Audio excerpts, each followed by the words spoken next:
In today's video, I am going to teach you how to connect Google Sheets to Gmail with Zapier to automate emails.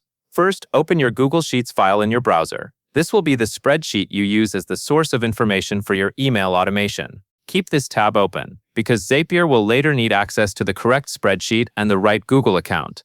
It also helps to confirm that your sheet is ready and you can easily find it when you are asked to select it. Next, switch over to Zapier. From your Zapier dashboard, click App Connections. This is the area where you connect the apps Zapier will use, like Google Sheets and Gmail.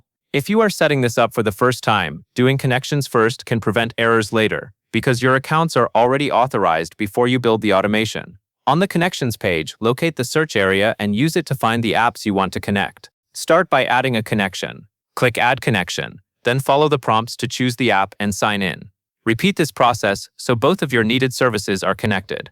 During sign-in, make sure you select the same Google account that has access to your spreadsheet and the Gmail inbox you plan to send from. If Zapier asks for permissions, review them and allow access so Zapier can read spreadsheet data and send email through Gmail. Once your connections are in place, click Create to begin setting up your automation. If Zapier shows another Create button or confirmation, click Create again to continue. This takes you into the setup flow where you will build the Zap itself.